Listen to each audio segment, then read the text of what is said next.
thousands of games. Play poker, high stakes, low stakes, or tournament play. uwager.lv, what we offer. Free same-day payouts. Customer service and wagering support, 20 year-round. Free monthly rebates on your action and daily casino rebates. Contests, free bets, best bonuses, and giveaways. Generous referral program. Get an 80% free play bonus on your first deposit, up to $1,000. Sign up today, and use promo code SPORTSWEB. Remember, you can't win if you don't play.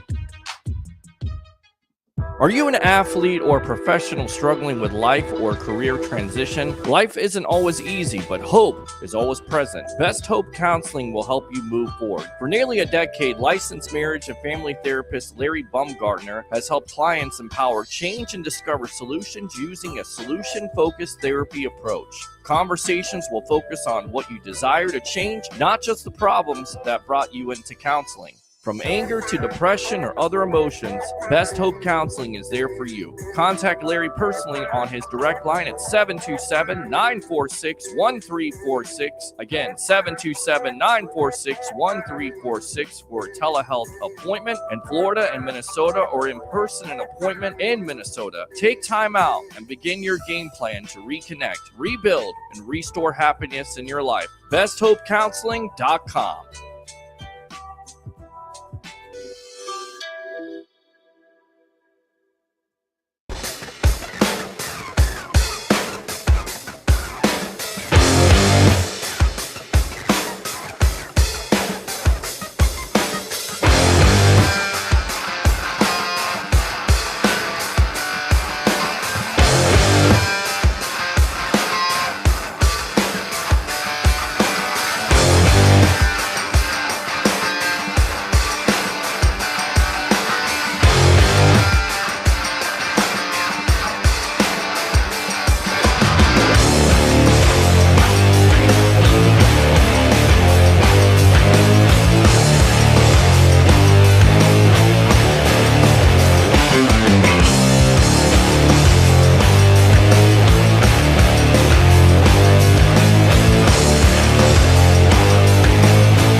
back to another edition of the Evolution of Sports Talk Television here live on a Monday night on I Love St. Pete, the Hub, and Amped Up Sports. It's the Sports Web. I'm your host, Peter Blake, giving you something to think about. How do we start off this show as we always do on every Monday, Wednesday night, and soon Sunday afternoons. Bring your passion, bring your excitement. Just don't bring any nonsense. On tonight's show, we'll have Bushman of the Rays Rewind podcast. Got it right the first time. Of course, I know there's a lot of Rays fans out there that are like, 7-game losing streak, done. How about that, right? Beating the Atlanta Braves, the best team in Major League Baseball right now by 2 games. So the losing streak over with. It's also pizza time because they won yesterday 10-4, in case you don't know. Papa John's not an official sponsor, but just saying, put in Ray 6 online if you want to order pizza, and you get it half off. So we'll have Mr. Bushman on here coming up here in a couple minutes. And then, of course, we will have J.C. Allen of Pewter Report talking about what else? Your Tampa Bay Buccaneers. A couple weeks away from training camp. Are you ready? I know I am. Carlton Davis is ready. We talked about Tristan Wirfs. What do you think about Carlton Davis's comments? So I'll tell you what, we'll open up the phone line, 727-255-0391. Again, 727-255-0391. The other number, 727-409-7528. Again, 727-409-7528. Of course, we're watching right now with bated breath the Home Run Derby as Randy Arozarena showed out Randyland with 24 home runs. How about that, Rays fan? You gotta love that. So let's go out to him. Bushman of the Rays Rewind podcast. Welcome to the Evolution of Sports Talk Television. Long time no see, my friend. So many things to talk about. Well, let's start out with the All-Star Home Run Derby contest. So Randy Arozarena showing out with 24 home runs. Welcome to the Evolution. What's up, buddy? I know it's been a long time since I've been on the show, so thanks for having me back. Yeah, he showed out, and you know what? He became the first Ray to get past the first round too, as Evan Longoria and Carlos Pena failed to do so many years ago. So Randy's moving on to the semifinals. It was funny because I put it on, and they just started, and then I went to go put my daughter to bed, and all of a sudden he had 19 home runs. I'm like, wait, what just happened? In the matter of 30 seconds, he has 19 home runs and then finishes out with 24. That's a good performance coming out of the first round. That's great. He had a slow start, and I was like, uh-oh, here we go. And then all of a sudden, boom, boom, boom, boom, boom. Mm-hmm. And then, we've seen balls flying out of the yard here with Rushman for Baltimore, and then Luis Robert beating him 28-27. So this seems like it's going to be definitely a very entertaining home run derby contest. And I always watch the dunk contest from the NBA, but I'm not as entertained as I am by the home run derby contest. Do you feel the same way? I haven't watched the dunk contest since Dwight Howard wore the Superman cape. So if that tells you anything about me watching the dunk contest. And then I always watch the home run derby. I never really watched the All-Star game because to me the All-Star game is kind of boring, to be honest with you. Yeah. I usually watch the home run derby and the celebrity softball game because I think they're more exciting than the actual game itself. So, but yeah, I mean, the home run derby is what it is. I mean, I don't think you can do much more exciting things to a home run derby than maybe like, I don't know. I mean, do they still have the golden ball? I don't think they have the golden ball anymore. They have the ping ball. It's like T-Mobile there in the last minute, and that's where Randy made his hay, and that's where Luis Robert Jr. made his hay. Also, so they've kind of livened it up, matchups and everything like that. So people are definitely interested in it. I think it used to be just random. Now they've done a great job with it, unlike the dunk contest. I know they're trying to improve it. I don't know how many. Look, I can't dunk. I've never been able to dunk a ball. You know what, Peter? You know what they should do for the home run derby? They should do a prank ball where like one of the balls is like one of those exploding balls where they pitch it and it explodes just as a prank. That would be kind of funny. Exactly. All right. So, and I think a lot of people feel right now the Rays, or they were having a prank played on them.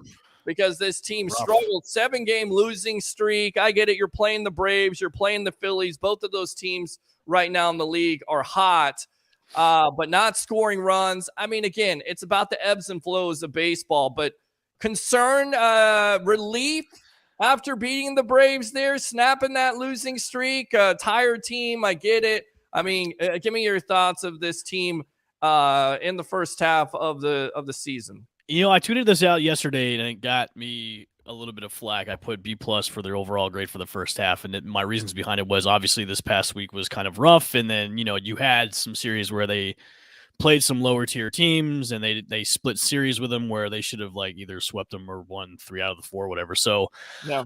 I'm not so concerned about this because they've done this before where they've been like the top team and they've gone on a losing streak before the All-Star break, and then they come out after the break, going back to winning again. So I'm not as concerned as a lot of people are, like a lot of the Facebook and Twitter GMs that are out there. I think it shows or exposes where we need it the most. And obviously it was a little weird seeing like the bats going cold throughout both series against the Phillies and the Atlanta Braves. Obviously the first 3 games against the Atlanta Braves, they scored 3 runs, and obviously the last game they scored 10. But I think it has to do with maybe obviously injuries, and then you have just tiredness because of the schedule too as well. But it definitely shows where they need to really pull the trigger on a lot of trades that need to happen at the deadline, because they really need the help when it comes to pitching. And that's, I think, the Achilles heel. And we've talked about this before on your show where, hey, they need to make a few trades that's going to help them make the playoff push. And, I think I mentioned this before on your show a few weeks ago. Like, I would rather have them have a losing streak now and have a losing streak later on in the season. So I'm glad they got it out of the way. Hopefully this is the last losing streak we'll see for the rest of the season. So I'm glad it's gotten out of the way. Now, obviously, now we're only 2 games up from Baltimore, and as soon as we get back from the break, it's a series against the Baltimore Orioles, which is going to be a tough one as well. So that's going to be a good series coming up to see who might take a bigger lead in the AL East, or maybe share the AL East top spot with the other team. So we'll see after the break. But yeah, I wouldn't be so concerned. I think the Rays know what they need to do after the break and coming up in the trade deadline. So that's going to be fun. And look, I'm throwing all kinds of names out there for who they need to pick up the trade deadline. Let's go. Let's throw the kitchen sink, man. Let's That's what I'm saying. And the general manager just a couple of weeks ago, and you see it, I posted it on Twitter, I posted it on Facebook, and I've been adamant about this, that if this team has an opportunity to go all in, you got to go all in. The general manager seems like he's confirmed, listen, we're going to do everything we can at the break. This was thrown out, and this is just a hypothetical. I don't want Rays fans to go crazy here. But my buddy Jason Powers on Sports Podcast, he said if the Angels could trade Shohei Ohtani, I'm open for. Look, listen, if they can come up with a package, obviously, look, we all know he's going to be a rental for the rest of the year. But if he's a rental to get us a championship, I'm all for it. But anything's possible. Look, the Mets are in blow up mode. They said everybody's available, so you could get Mad Max, you could get Justin Verlander, you can go to the Cubs and get Marcus Stroman. You can get a ton of like pitchers you need to help out the rotation. Hell, if you could come up with a good trade package where you're not going to maybe let go a lot of good prospects, go and get Shohei. I don't care. Bring him over. I mean, everybody knows what he can do and what he can bring to the team. The guy, hit 2 dingers another night and had 10 or 12 strikeouts in one night. He pitched 12 strikeouts and had 2 home runs. That's insane. That's insane to me. So, well, Bushman, he solves both problems, right? I know, hitting and pitching. So if you can come up with a trade package to bring him over, bring over Mike Trout too. Why not? Let's throw the farm at the Angels and be like, look, we'll give you a bunch of prospects. Give us Mike Trout. He'll have more exposure because he'll be on the East Coast and he'll be playing like top tier teams. And let's bring over Shohei too. We'll even give you Raymond LeRae as one of the trade deals or whatever. Or why not? Even DJ Kitty, you can have him too. Have them all. Have all the prospects. Yeah. DJ Kitty, everybody here. We got El Bushman of the Rays Rewind podcast. It's the Sports Web. I'm your host, Peter Blake, giving you something to think about. Bush, were you surprised by those comments from the general manager? Because you know me, I've been critical of this ownership. I've been critical of this front office, how they've had opportunities in the past were you surprised by those comments? No, I'm not surprised at them at all. I think where they're at in the season and what they've done in the first half really kind of tells what type of team they are this year too, as well. And to be honest with you, Peter, I'm welcoming it. I'd rather have a GM come out and have the balls to say, look, we're gonna do whatever it takes to win a championship. So I'd rather have a GM come out and do that than say, oh yeah, we're gonna look at a couple things, we're gonna make some calls, and then do nothing. Now, obviously, we don't know what they're going to do at the trade deadline, and there's a part of me that maybe thinks they're not going to maybe do a lot, but I hope not. But there's also a chance where they just make a couple small moves to help out their needs and just move on from there. So, I mean, obviously, there's a lot of big names that are being dangled at the trade deadline, but it's all about if the Rays are willing to part with prospects that are top tier, and then maybe a couple of guys that are already in the bigs already that they're maybe willing to let it go. Brandon Lau. Right. I think there's a lot of fans out there that want him gone, and I understand it because he's so inconsistent. Couple years removed from 39 home runs, but he's got back problems. He feels good, but once again, striking out at the most critical times, and then defensively, look, I get it. You're going to struggle at the plate. You're a very streaky hitter. We know that but the defense has definitely, fallen by the wayside, and that's what this team's bread and butter is. So a lot of fans looking at that and saying maybe Brandon Lau would be in that. You wouldn't feel bad about that he would go somewhere else? And no, I wouldn't, because you got Taylor Walls, and then you got Jonathan Aranda, who they just brought up this past week for the Atlanta series too, who did pretty well as coming up. So you have guys that are just waiting in the wings for something like this to happen. So if Lau is shipped away to another team, I mean, it's, how you doing? Keep it moving. I mean, that's how it is in the business of baseball. So I mean, he hasn't done much to cry a tear and say, I'm sorry, my friend, you must go. So I mean, if he goes, he goes, and if it brings back a Shohei Ohtani or brings over a Mad Max or whoever that's going to help out the team win a championship, then no, I won't cry a tear. I'll be fine with it. All right, so just to update the home run derby contest, you got Randy Arozarena in the semifinal versus Luis Robert Jr. from the Chicago White Sox. That's a tough matchup. It is a tough matchup. Yeah. Absolutely. I'll tell you what, let's go back out. Let's go out to the comments here first time. Okay, we're not going to read that, but thanks a lot, Coach Prime, for tuning in. As always, we always appreciate that. This guy sucks. Roger says, I never blocked you, Troy, but if you ever talk to me like that again, I'll ban all your accounts. All right, guys, get along. Oh, yeah. Eric says, nobody's watching the home run derby. I think everybody's watching. People are watching the home run derby, Eric. Eric, what are you talking about? Randy's in the semifinal now. Yeah. Absolutely he is. Jason says, hello. Jason again, Bucs, baby. We'll talk about the Tampa Bay Buccaneers if you want to. Carlton Davis making some comments. 9 Sundays until football. Can you wait? I can't wait. 9 Sundays, that's it? Peter, I'm more excited about fantasy football season than anything, man. So, why? Tell me why you're so excited about fantasy football. I'm Hard White possibly being a diamond in the rough there with over 1,000 rushing yards. I'm a huge fantasy sports guy and a huge sports better, but I've been playing fantasy football for so long, and each year it gets me more hyped up than anything. So it's the season, the time of the year where I tell my wife, look, you're gonna have to take the kids for a couple of days out of the year where I'm doing fantasy football drafts and doing stuff. So it's the best time of the year. Love it. It's like Christmas for adults. So. It is. It's like Christmas for adults. It's like the NFL draft. That's Christmas man. For adults. Yes. All right.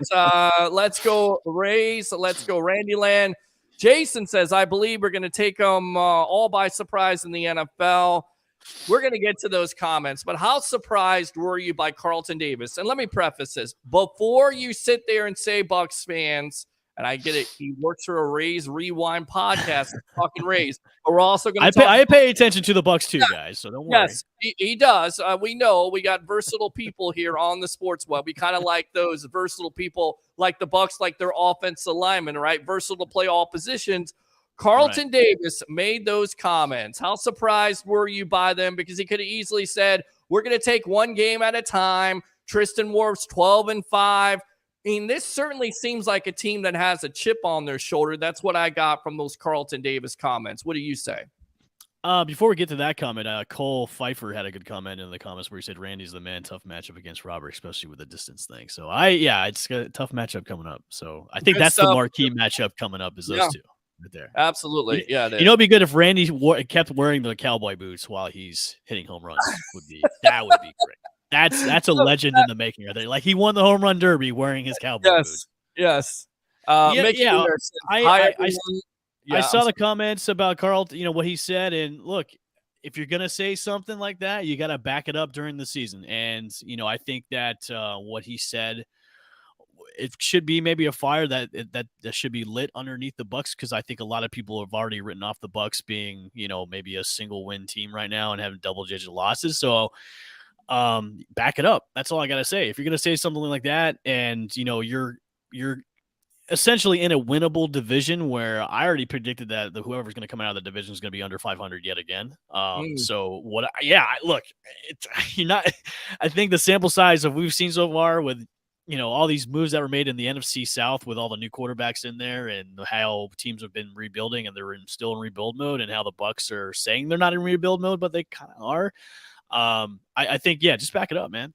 Those are good comments. It's something I think a lot of Bucs fans probably want to hear from him, Sure. coming into the preseason start of the season. So, just back it up. And then I think at the end of the year, we'll say, oh, yeah, he was right, instead of, oh, man, you shouldn't have said those things at the beginning of the season. I just wonder if the fans have more confidence after, those comments, because all we've heard in the offseason, El Bushman, is how – and the national media is all part of this, how they're bad. They got a bad roster. They don't have a quarterback.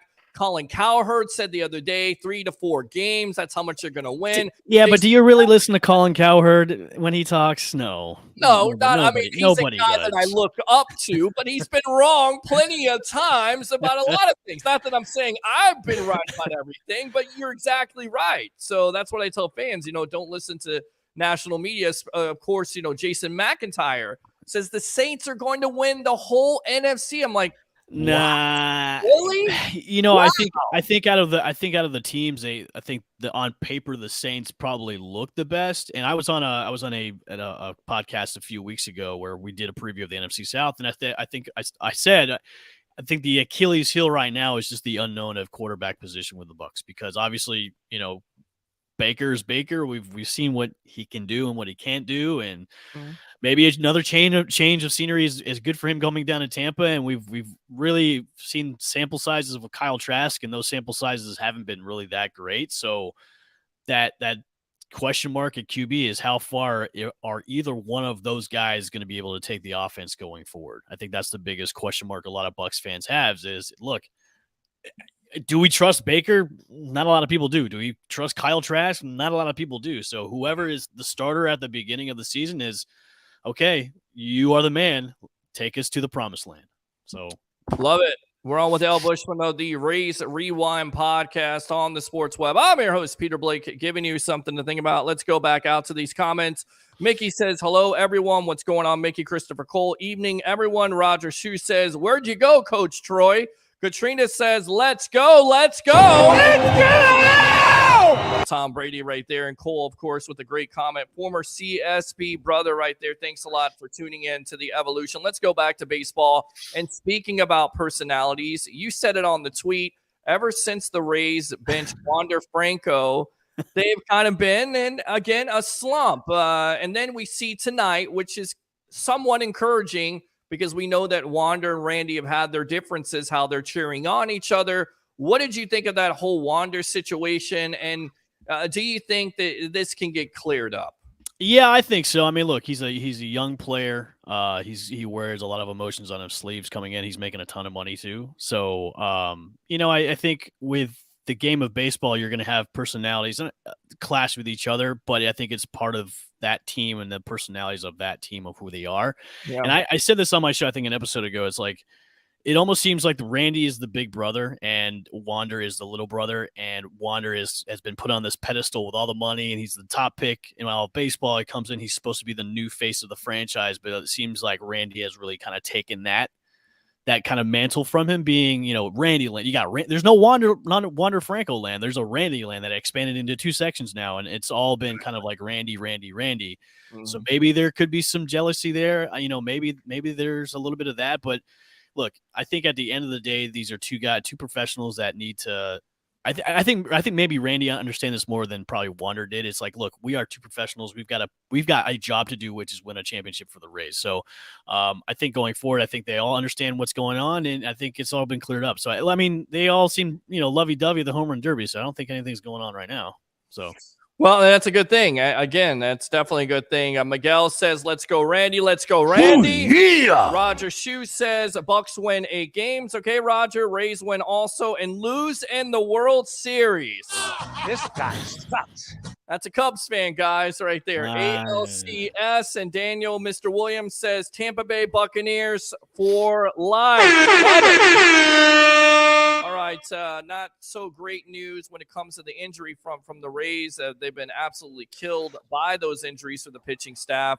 Word is that Drew Rasmussen is going to have a 3rd surgery now on his elbow. He's going to be out until the middle of next year. So your thoughts on that? And can they cobble enough if they don't make a trade?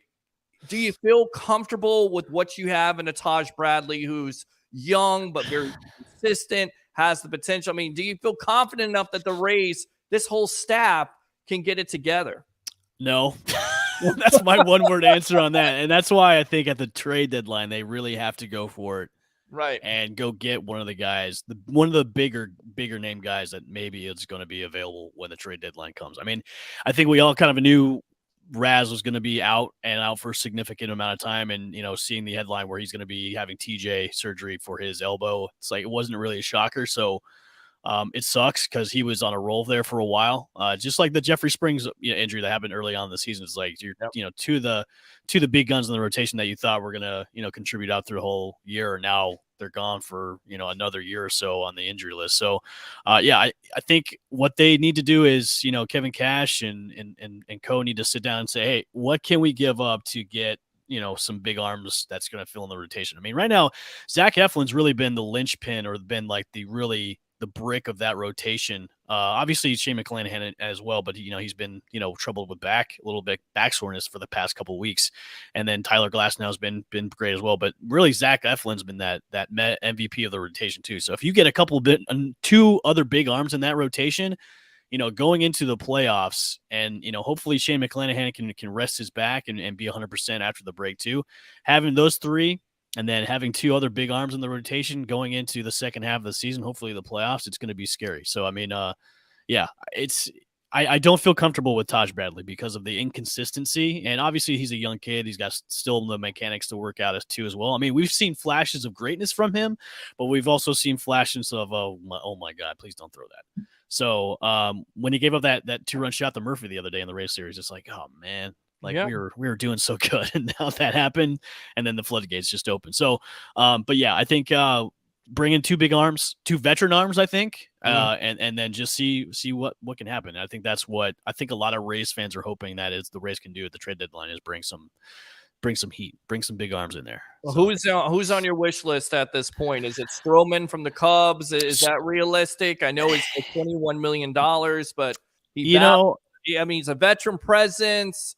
I think he definitely adds to it. He helps that pitching rotation. I get it. You're going to have to take, and familiarity too. He was on the Toronto Blue Jays before being traded over to Chicago Cubs. So I know Roger in the comments should know this. So I know he's on the wish list. I know the Cubs have been saying they're probably not going to trade him, but you never know. Everybody has a price. But after Steve Cohen said, look, the Mets are a dumb organization. They are run dumbly, and they are just dumb. And with the amount of money they spent on players this offseason and the way they are right now, look, blow it up, man, and make those guys available. I'd say go after Mad Max. Go get Verlander and Mad Max. Wow. Go get them both. Go get them both, and get Stroman too. There you go. Boom. That's my Peter. That's my wish list. Obviously, that's never going to happen. Right. I mean, it'd have to be an act of God to get all 3 of those guys. But hey, maybe 2. Maybe 2 of those guys. That would be 2. I mean, Maybe if you get 2 pitchers, because I Yeah. feel like your hitting is going to be fine. You're going to Yeah, be hit. fine with your hitting. I don't think they need to really go out and get any kind of hitting help because the offense is there. Obviously, look, this past week was an anomaly where the bats went silent, but other than that, I mean, the offense has been great. So Yeah. I don't think you really need to go out and get anybody to come into the lineup. Maybe a left-handed bat, but you have Josh Lowe that's there, who's been really good too, and Luke Raley as well that's been filling in. Wow. So yeah, so I just don't really think that you need to go and booster up the offense. Maybe if somebody's available that you think you can go after, but I think pitching is the biggest need right now after the break. All right, let me go back out to Cole here. Well, actually, let's go to Roger really quick. He's updating the home run derby. 41 by Julio Rodriguez, who's a hometown favorite from the Seattle Mariners. We said 32. Cole says, I don't know how far the Bucs will go with a Caucasian Jameis Winston at quarterback. As far as the Saints are concerned, I'm much more excited about Carr from the fantasy perspective than I think he said Baker. So I'd have to agree on that. Right. I really do. Well, see, here's the thing for me. Like, I understand where people are coming from because the numbers are very similar. Right. But you also have a running game, and there's an emphasis to that. And then on top of that, you have Evans, you have Godwin. Right. Baker's never really had those weapons before. Plus, you have a defense. And Davis said it the other day. He said it in so many words, we're going to wreck. Yeah. We want to cause turnovers. We want to, and they didn't do a lot of that last year. So that's going to be the thing you have to watch, because if you do get into those close games, and let's face it, okay, let me ask you this. The Bucs are going to score more than 18 points this year. True or false, El Bushman? I think true. True. I think with the weapons that they have, and I think also too, I was thinking about this as you were asking the question.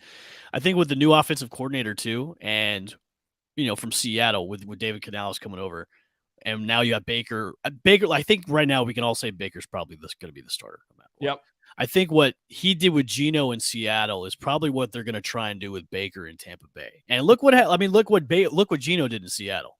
And sure. and obviously I think with the almost the same type of weapons that Geno had in Seattle, Baker has in Tampa. He's got a big receiver, Mike Evans. He's got a route runner like a Chris Godwin, and now he's got a run game like he had in Seattle too. So it almost is a mirror of each offense of how they're going to run this. And what Baker needs to do is just be a game manager, man. Just let your guys do their thing, and don't try and throw it down the field like you can't throw it down the field, Baker. Don't try and do it. So just be the game manager that we brought you in to be for. We're not bringing you in to be flashy. We're not bringing you in. You aren't the number one pick anymore. Okay. Mm-hmm. Now you're actually fighting to stay relevant in the NFL. You are fighting for a job. So just be a game manager and let your guys do their thing. So I think that's what they need to do for the offense, and hopefully they can do that. So we'll see. All right, let's talk about the Rays draft picks, and then we'll get you out of here.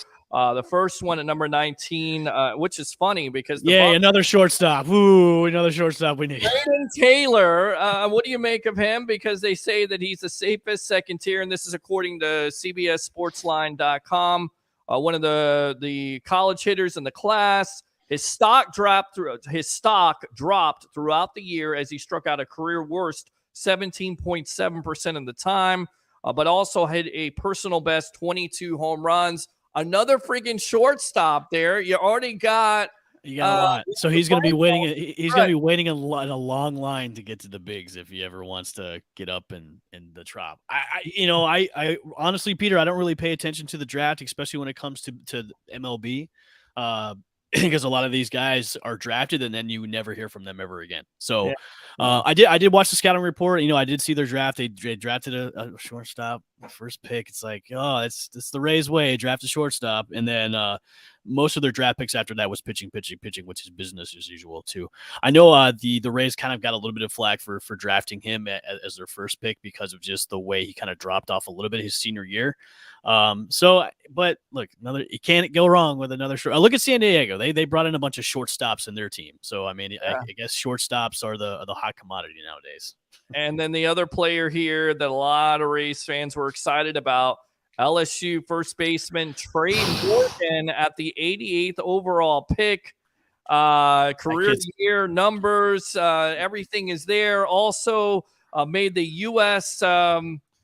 college national team following his sophomore campaign, all SEC. I mean, you can't really go wrong with SEC athletes, can you? Especially out of LSU. They're kind of hot right now, just saying.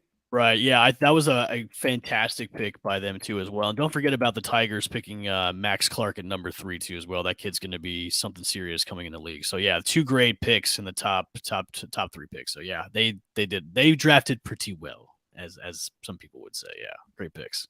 All right, El Bushman, go ahead and promote yourself here on the evolution of Sports Talk Television. Yeah, you can find me at the El Bushman on Twitter, and also the podcast, the Raise Rewind podcast on the Believe Podcast Network, and also on Spotify, Apple Podcasts, and Google Play.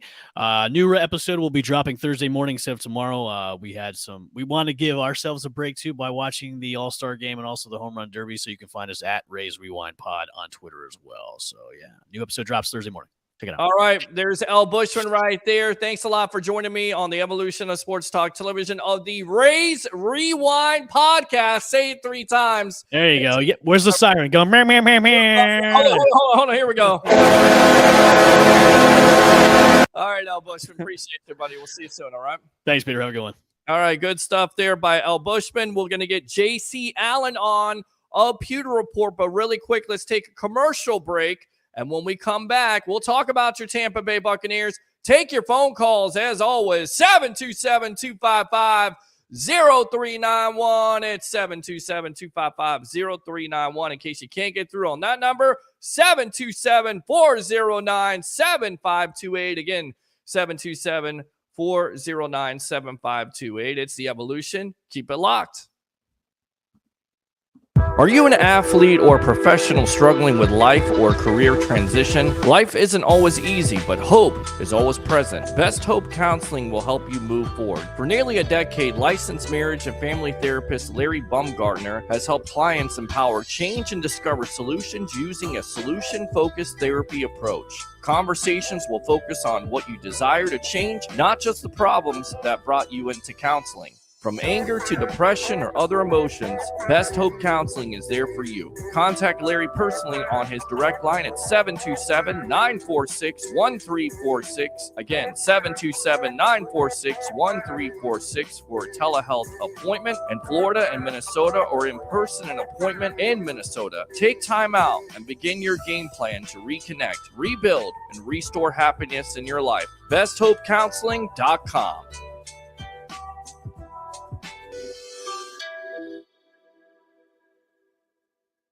All right, welcome back to the evolution of Sports Talk Television. It's the Sports Web. I'm your host, Peter Blake, giving you something to think about as we're watching the Home Run Derby contest, rooting for Randy Arozarena out there. As he will take on Luis Robert Jr. of the Chicago White Sox, so we'll keep you updated on that situation.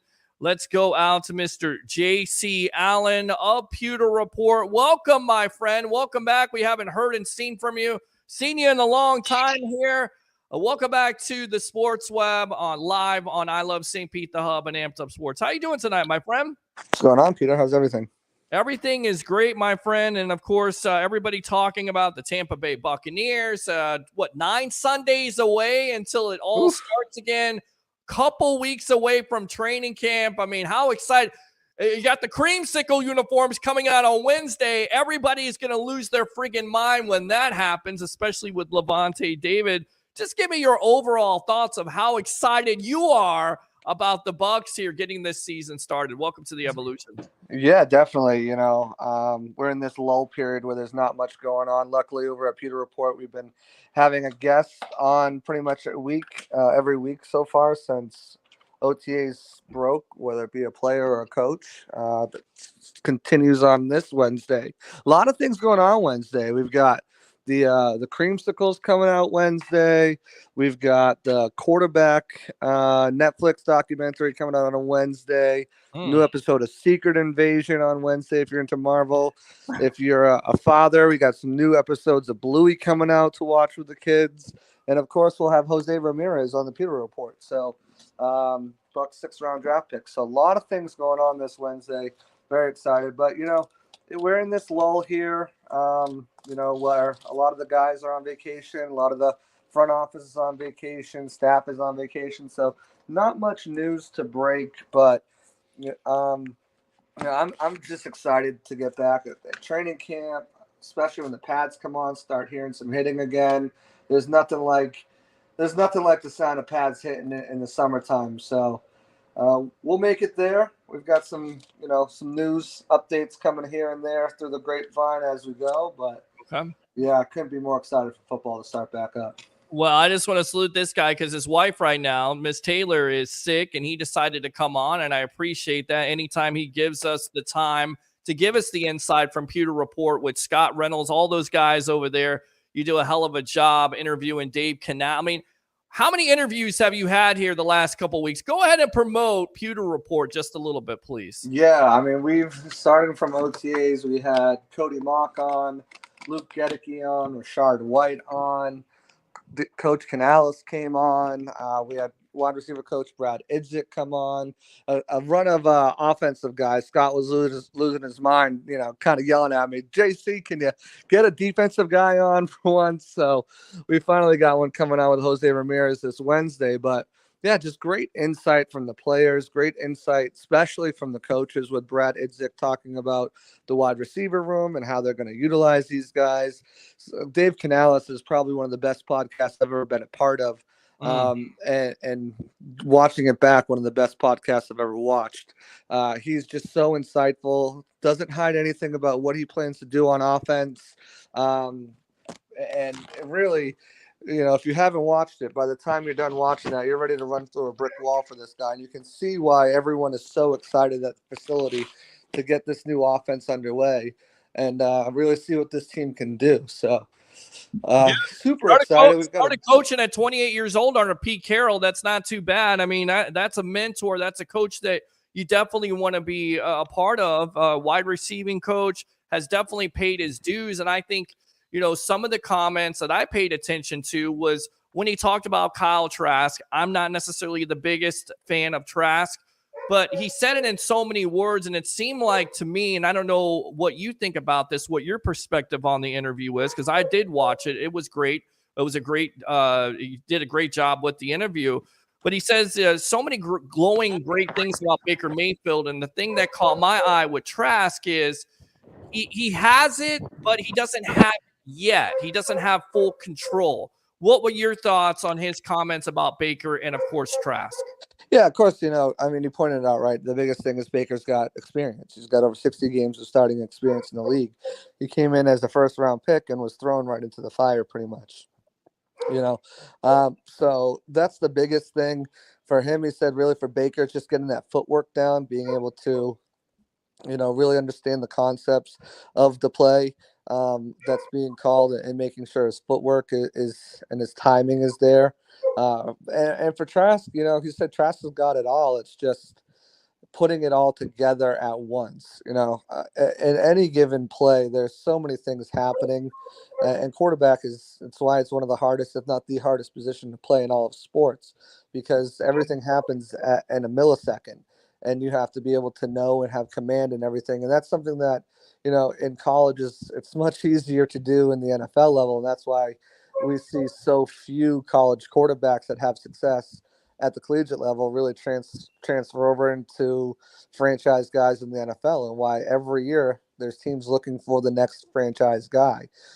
There's never a point in the league where all 32 teams are content with their starting quarterback and say, hey, we've got our guy, for the foreseeable future. So, Trask, he's looked good in practice.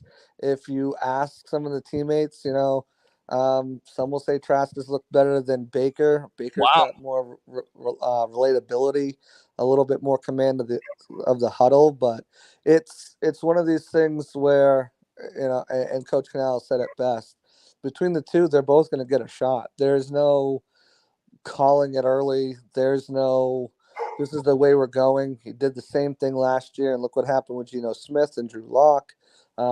They're going to go right down to the wire, right down to that third preseason game. And, as Scott said on the podcast, whoever turns the ball over less is going to be the one that gets it. But in the same time, whoever makes, the biggest splash plays, whoever shows the best command of the offense, whoever, has the most explosive plays, touchdowns, that's going to be the guy that they're going to go with. And I think the end goal here is if one of these quarterbacks either gets injured or struggles at any point in the season, Coach Canales and this team is confident in the guy to step in if it's for struggles or if it's injury related, and that they'll be able to command the offense and I don't want to say not skip a beat, but at least keep them competitive. I don't like the word afloat, but keep them competitive in the meantime until either the guy gets back from injury, whether that's Baker or Kyle, or turns it around and shows enough in practice that they want to go back with him. So I really like his method, what he's going to do. Of course, a lot of question marks surrounding both of these guys. And we'll just can't wait 2 more weeks. We'll see how it starts to play out.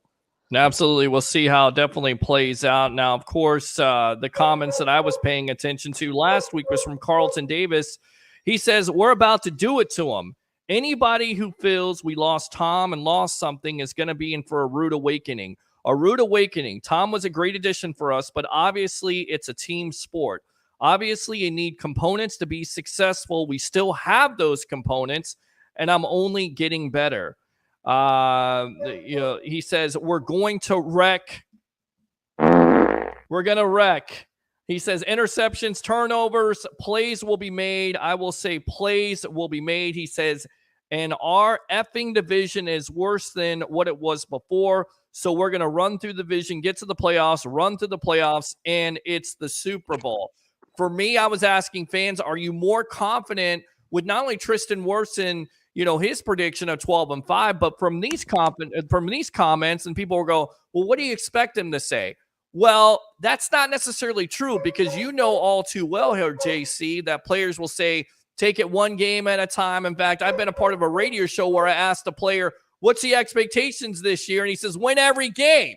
So he came out. It seems like he has a chip on his shoulder. It seems like Tristan Wirfs has confidence. So what do you make of all these predictions and these comments from CD?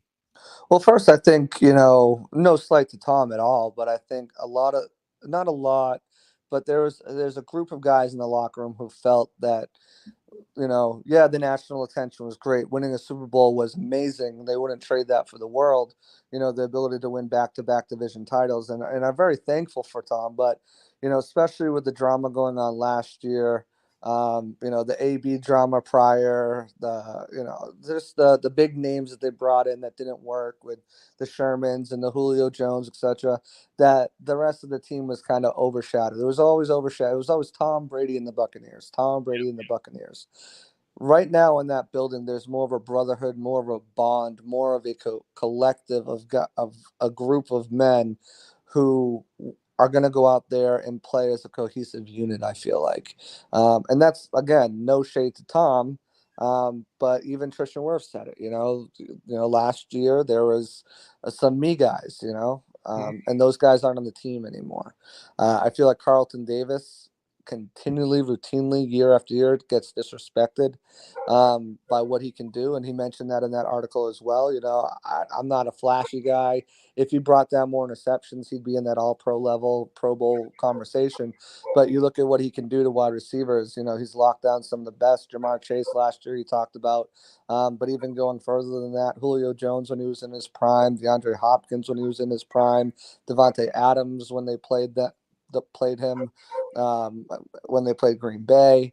I mean, he's consistently done it. Jamel Dean is getting notoriety as a top 10 cornerback by Pro Football Focus, and just at 10. But I feel like he thinks the secondary is overlooked. I think he feels like they can play better than what people are giving him credit for, and I think that's where that chip on his shoulder comes from too.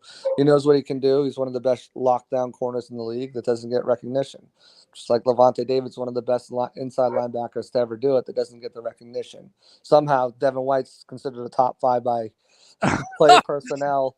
Right. Levante David gets the honorable mention. How does that happen with a 45.5 Pro Football Focus grade, by the way? How does Levante David, who most likely is still the best linebacker on this team, completely disrespected throughout the years, as we've talked about this? We're on with JC Allen of Pewter Report. But you have a guy that has a 45.5 Pro Football Focus grade. He's not one of the best offensive or linebackers, off the ball linebackers, in my opinion. I mean, I don't know what they're looking at. I get it. He's got athleticism and he's got all the skills at the end of the day.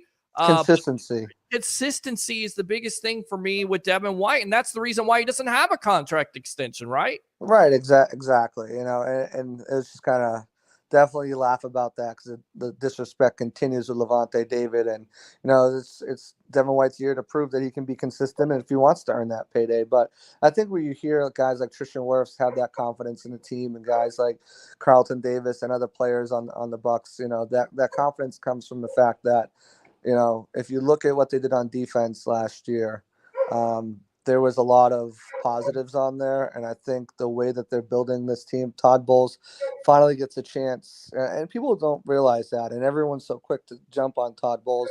And Right. Don't get me wrong, management, there's some in-game management that he needs to improve. And hopefully he goes back and can improve on that this year, watching last year's results and some of the things that he chose to do. But, this was his first year to put together a staff, first year to kind of put together the players that he wanted. Remember, he was hampered by massive dead cap hits by Tom Brady, to start with that $35 million. And then also, Leonard Fournette's dead cap hit and dead cap hits by, using those void years to spread cap hits out. So he still hasn't really been able to put his full stamp on this team, but the additions he did make is going to help this defense tremendously by not only just, remaining solid as their identity, stopping the run, being creative, being able to put guys in multiple spots, but, clogging that middle, getting after with the penetration with Kalijah Cansey and Vita Vea and pushing things to the outside that gives the edge guys more of ability to get sacks and gives them different looks to use in different blitz packages. So I think the defense, these guys are confidence in the unit they have and the confidence on the offensive side. You look across the board, there's still weapons everywhere. Rashad White's prime for breakout year. I know a lot of people are kind of hesitant with Luke Gedeke, but he's one of the strongest guys on the team going back to his normal position. His footwork is much cleaner over there. I think that's kind of where you look at the weak link. Right guard, I think they'll be in a manageable position no matter if it's Cody Mock who gets a start or if it's Leverett or if it's Hainsey or if it's Aaron Stinney. I mean, you look across the league, lines, it's very rare to have a line full of Pro Bowlers, and the Bucs almost had that in 2020, but it's rare to have that. I think Matt Filer bounces back playing next to Tristan Wirfs and Ryan Jensen. So I'm not as worried about the offensive line as anybody. Of course, it's just going to come down to the quarterback. And can they be that distributor? Can they be that game manager type that's going to be able to take the shots when he needs to, but is going to be able to take that underneath and move the chains and move the sticks? And I think the way this offense is set up where they're pushing guys horizontally instead of vertically. How many times last year were guys just in the backfield before Brady could even take a step into his drop back? You're not asking that. You're not dropping back 60 times a game. You're going to impose your will through the run game. And that's just something that the Bucs kind of lacked last year. And I think this offense for the offensive guys and the defense, getting a guy like Ryan Neal and Kalijah Cansey and, another year in the system, that growth and development, getting Winfield back at his free safety position, has a lot of these guys excited on both sides of the ball that they can really make some noise. And then you throw in all the doubters. They read all the comments. They see everything going out. And they're going to use that for fuel and motivation. And again, Carlton Davis said it, in a winnable division, they feel like they've got a good shot to not only win the division, but in a weakened conference with a lot of the quarterbacks leaving and, some teams blowing it up and starting to rebuild or retool. I feel like they feel like they have a really good shot. And I have to say, I agree with them. I completely agree with them. They still have the talent here. We got talent here with JC Allen up here to report. It's the Sports Web. I'm your host, Peter Blake, giving you something to think about. To give you an update right now, Randy Arozarena has his hitting boots on tonight. 35 home runs the last round right there. Of course, Luis Roberts Jr. from the Chicago White Sox, we're still waiting to see what he can do. But just an update again, Randy Arozarena, 35 home runs. So we'll see if that stands and Randy moves on to the finals here. But going back to those comments, and this is from Cody Benjamin of CBSSportsline.com. He says about Bowles, he starts the run on respected defensive minds with questionable head coach results. Bowles has led 2 successful seasons, a 10-6 blip with the Jets, and last year's sluggish playoff cameo. And you can still got an aggressive D, but his safe, predictable approach with everything else threatens to make 2023 even tougher on a lineup now, of course, without Tom Brady. And I think that's what everybody keeps on continuing to say about this team. No Tom Brady, no chance. And JC, I continue to go back a year ago to the Seattle Seahawks. When they lose Russell Wilson, everybody and their mama says, look, the Seahawks have no chance at all to compete for anything. Of course, Geno Smith turns it around with who? Dave Canales, the quarterback coach. Now he's an offensive coordinator. I say it's not out of the realm of possibility, but in your opinion, what do you think Todd Bowles has to do to gain that respect? Not only, and I think he has that from his players, but his peers around the league and from the national media. Yeah, I think it starts with something I mentioned a little bit more, better game management, knowing when to, utilize those timeouts, knowing when to go for it in certain situations rather than kick those long field goals. There's a few times where you're like, why are they trotting out Ryan Sucker for a 50-yard field goal when they're at the 45-yard line and it's 4th and 3? I think that's going to be one thing. I think slow and predictable, was kind of what you just said from that quote there. And I think you look back at, who was around him advisory wise, especially on the offensive side of the ball with, Byron Leftwich over there, BA kind of still in his ear. BA is really not going to be there that much at all. He's going to kind of step back. I think if you look at what the energy that Canales brings, I think it's going to be easier for him to convince him, hey, we got this. Let's go. Let's let our guys go for this. He's going to bring that energy. He's been the eye in the sky before to see all of everything that's going on offensively and defensively. So he brings that. I just think, he brings not ever being a play caller before. Right. He brings so much to the table because, while he was only under one head coach, he was under multiple offensive coordinators. So he has multiple guys to lean back on, multiple, way of doing things from an offensive coordinator perspective, and also from Pete Carroll. Whereas you look at Byron and the only system that he knew, the only guy that he knew was BA. Playing in the league, he's obviously was exposed to multiple systems, but as far as when it came to coaching, in his style, it was BA's style, and he didn't have much to fall back on. And even when things were pointed out to him, there was no adjustments, no, different scheming options, and really not someone I don't think Bowles would rely upon heavily on advice, especially with the turmoil that was going on behind the scenes too. There was a lot of turmoil in the locker room between coaches, a lot of turmoil between players and coaches. And that's just something that I don't foresee happening this year. I think that everyone's going to have a voice. Bowles ultimately has the loudest voice, but I think he's going to be one that's really going to rely on the people around him and trust them more so than he might have done last year. So, I think the biggest thing for him to get that respect, notoriety, obviously you got to win the division and win it decisively, not, hop there, with a losing record. Right. But I think if he wins the division, if his game management improves, because that was one of the biggest knocks on him was his game management. I think if those two things happen, I think that he's going to surprise a lot of people. And I think a lot of people will look at him next year saying, okay, he's made strides, he's improved, and maybe he's not the bottom half of the league coach. Maybe he's a middle of the pack coach, but he's not a bottom tier, bottom 10 coach. Yeah, and again, the system seems like it's going to fit for him because what Dave Canales and what they're trying to emphasize is the run game. And, of course, the proof is in the pudding. If they really do that, I definitely think they're going to run the ball more than they passed the ball last year because it's you what, over 40 times a game you're throwing the ball. You know, that's not a recipe for success. So you have to be balanced, especially with the Baker Mayfield or Kyle Trask, because Trask doesn't necessarily have the experience. And we know that Baker can, you know, have those decision-making flaws where he's throwing interceptions and stuff like that. And Alexander in the background agrees. I mean, he keeps on continuing to bark. The thing, yes, go ahead. The thing about Seattle too, and if you look at them, you know, while the last 10 years, you know, in some of those years they're in the top 10 of rushing. They finished first in one of those years. But the key statistic that points out to me is every year they finished over 4 yards per carry in the running game. Every year it was over 4 yards per carry.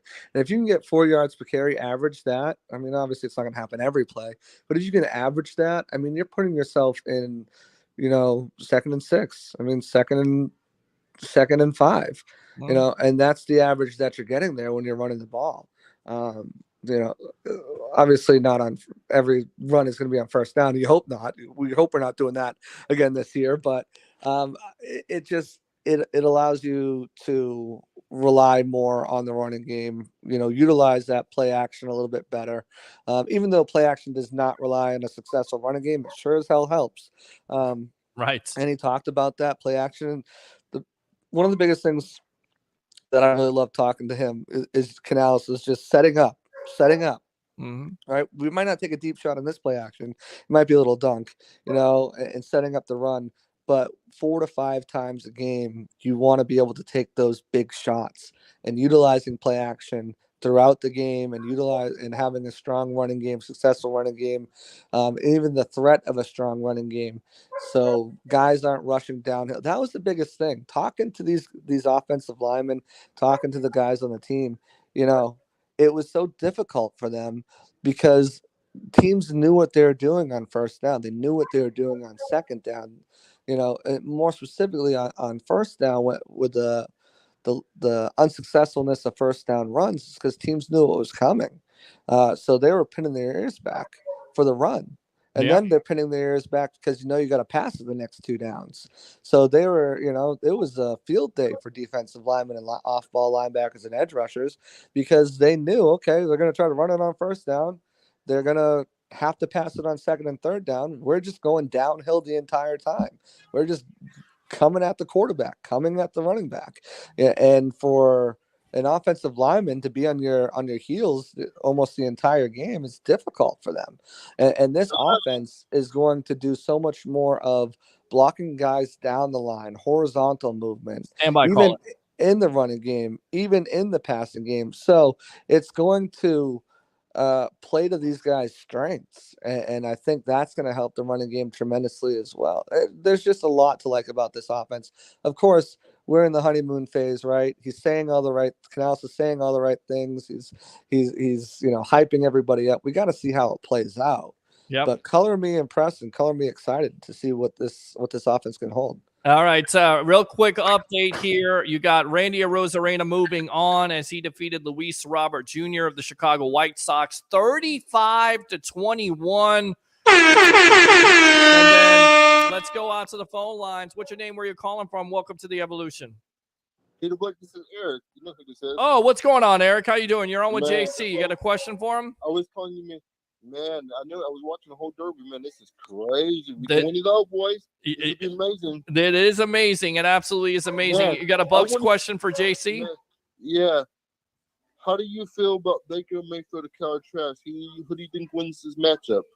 All right, Eric. Thanks a lot for the call. Go ahead, JC. I think right now the money has to be on Baker, right? And that's not saying that Trask isn't capable. I just think Baker's experience right now is definitely the biggest thing that's going to help him. Now, training camp is certainly going to help. Having the joint practices with the Jets is going to help.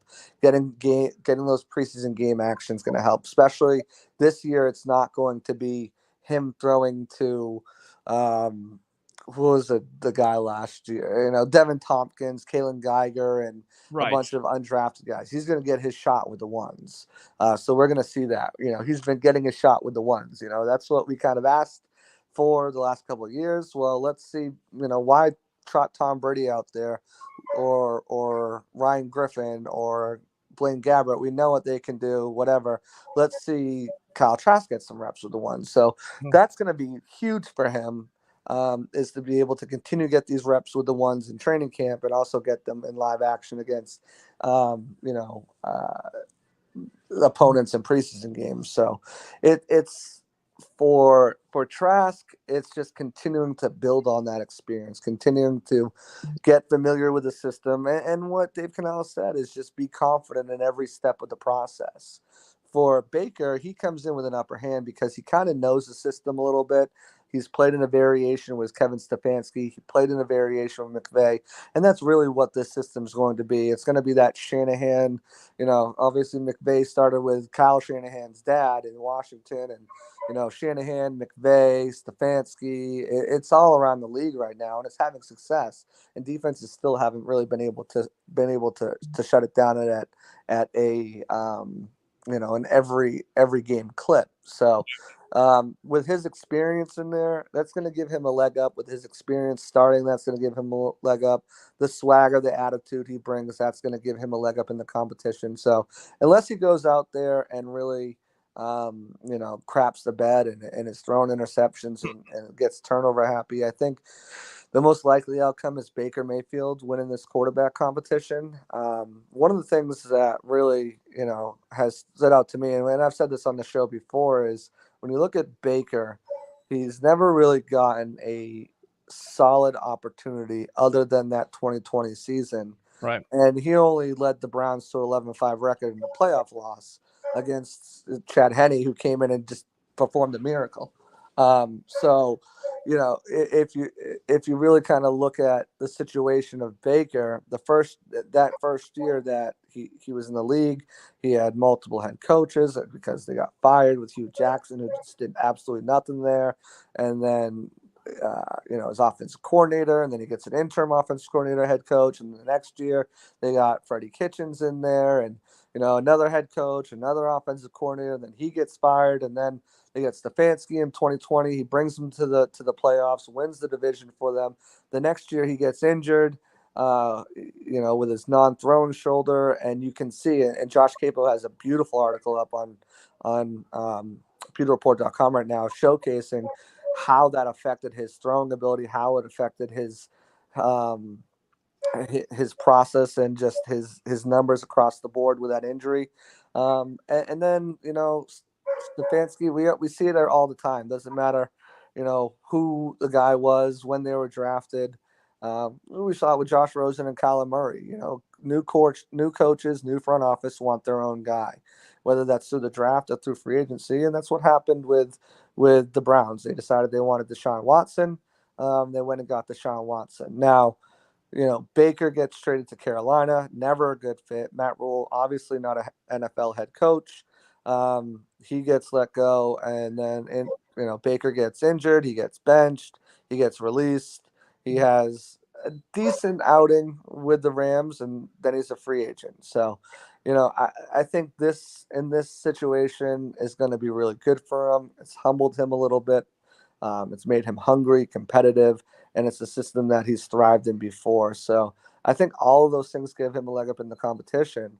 And, Trask he's playing catch up, but I wouldn't 100% rule him out either.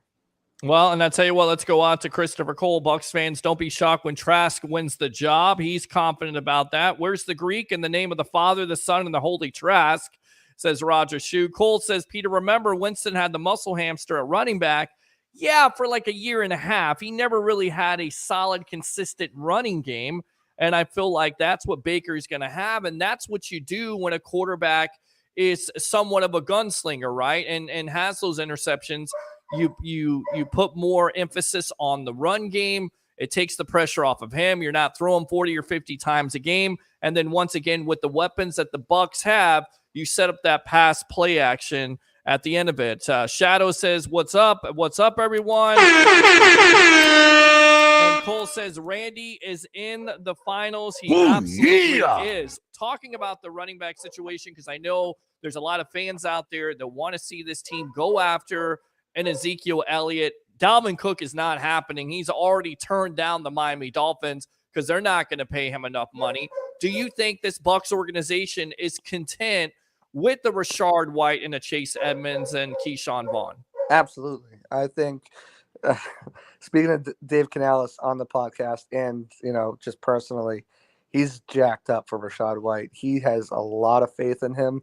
A lot of, he said on the podcast, he's just a natural at everything. I think I was just with Rashad last week, and, he knows the opportunity he has ahead of him, and it's not something he's going to waste.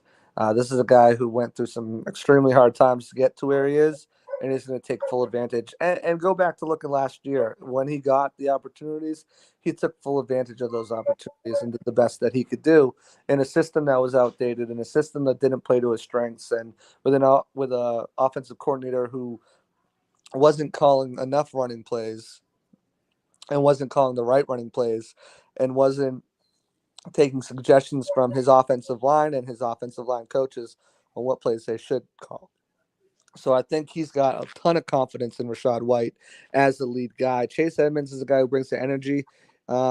He's going to be the guy who can catch balls out of the backfield. He's an adequate runner as well. Something that Gio really was an adequate runner. Gio was more of the, just spread him out wide, but Chase Edmonds is definitely an upgrade as a running back over Giovanni Bernard. Pass protector. He's not as good as Gio. Gio was one of the best in the league, coming into, but they sparsely use Gio. So we'll see how they use him. He's really high on Keyshawn Vaughn as well. And I think they're excited about Sean Tucker. Just saw a video of him working out. He's working hard to get cleared as well. You want to talk about muscle hamster? This guy is a rock. he's a little spitting image of muscle hamster. So I think they're fine where they are. I don't see Ezekiel Elliott coming in. We heard from his running back coach and said, hey, if Zeke wants to play, he's got to realize he's $1 million back. That's just the facts of the nature is. And I think Zeke's still going to hold out a little bit longer, see if he can get an offer somewhere. Maybe there's an injury or something like that. But I don't think they need to bring in Zeke. I think they feel as a core, as a group, they feel they have a good room. And if you bring in one of these veteran backs with notoriety, I think now you're starting to look at the situation where will there be, especially in Zeke's case, will he be okay with X amount of carries a game? Will he be okay with maybe not getting a carry in a game if Rashad's hot? Whoever, if they want to bring somebody in, if let's say Chase, because he didn't really practice at all until the final week of mandatory minicamp, if he's not what they're looking for, if a guy like Sean Tucker isn't ready to go and needs a year in the practice squad, and they feel like they need to bring in a fourth running back, I would think it would be a guy who's got some experience in the league, but knows what he is and knows what he's coming in as. Is that emergency back? Plus, again, you got to think about it too.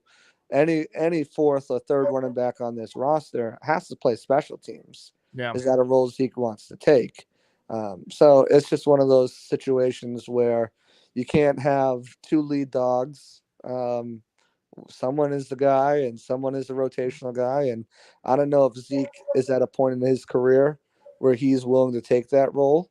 And if he is, I think it's more of a timeshare role than a lead back and a rotational guy. I think he'd probably be looking for more of a 50-50 split. And I don't think that's what the Bucs are looking for this year. All right, last question, because I appreciate your time. Even though Troy is not the biggest fan, I don't care, Troy. You bring absolutely nothing to the table, like always. I don't care. I hope Roger blocks your account because you bring nothing to the table, like always, Troy. It's the same old nonsense all the time. But Kim Kardashian, Tom Brady, how surprised are you by that? You believe anything? You believe that at all? Because the rumors are swirling even more. They were dancing, flirting at this all-white party. I mean, what do you make of that? I mean, hey, if you could do a lot worse for a rebound if that's what you're going for, right? I mean, listen, yeah. Kanye even suggested it. I mean, he suggested it when they got a divorce. Do this, do that, marry Tom Brady, and it certainly seems like she's taking Kanye's advice. We'll see what happens. Well, the good news is Tom is done playing, so she can't ruin another athlete's career. So, maybe she can mess up his business ventures, but I don't think she can't ruin his career. And good news for me, for the team I rooted for, and good news for the team I cover. He's not playing for either of them anymore. So if he does ever come back and it's for the Raiders, he can screw that team up all he wants if he marries Kim K or starts to date her. Do what you got to do. She's been through some guys though, so I don't know. With that being said, it is the Kardashian curse. How true do you think it is to Dalvin Cook and DeAndre Hopkins to go to the Patriots? You keep track of this team also. I mean, that would be unbelievable if they get both of those players in the fold, right? Yeah, well, they're freeing up some money by doing some deals. They just signed their inside linebacker, Jawan Bentley, freed up some cap space, signed up Devontae Parker to what on the surface was a 3-year, $33 million extension, which was really like 3 years and $15 million. But freed up a little bit of cap space. So they've got some money to play with. Recently, the Tennessee Titans, I guess, upped their offer, but we'll see. I know Belichick loves Ramondre Stevenson, so I don't know if they are, going to do a package deal where they both want to go to the same team. I don't know if that works, but I think there's some genuine interest from DeAndre Hopkins to go back and play with Billy O'Brien, who knows how to utilize him and had some of his best seasons, even though Billy traded him, and they've gotten some sideline debates before. But that shows the passion and that they both have. So. If you look at the quarterback situation, I definitely like Mac Jones over Ryan Tannehill. Not by much, but by enough. So I think they've got a good shot at potentially. It's just I don't. I think DeAndre Hopkins, they have a greater shot at him than Dalvin Cook, just because I know how much Belichick really does like Ramondre Stevenson, and Dalvin Cook definitely doesn't want to. Again, he wants to be lead dog 60-70% of the snaps, where I think if he's in New England, Belichick doesn't play that game. No. And, you might be the starter, but Ramondre Stevenson's going to see a good amount of football on the field there. So we'll see how it happens. I'd be ecstatic. The NFC East division, even without DeAndre Hopkins in it, looks like a really fun division to watch.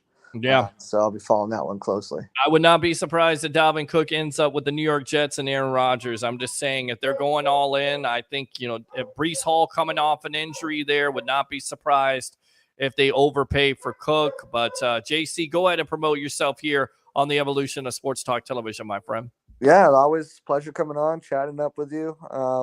Yes. All of our work's over at pewterreport.com, Pewter Report on Twitter, Instagram. We're over on Threads. Check us out on Threads. We're Pewter Report TV on YouTube. We'll have Jose Ramirez on this Wednesday at 7. Last week we had wide receiver coach Brad Idzik. We've had Dave Canales on. Go check out some of those other pods we did with players and coaches, and our other pods in general. Always good conversation, good topics there. But follow me on Twitter at JC Allen NFL. Follow me on Threads at JC Allen NFL, Instagram JC Allen NFL. I'll be starting up my training camp battle series coming up here soon, and we've got tons of good stories in the pipeline, breaking down some of these national analysts, breaking down our own thoughts, breaking down.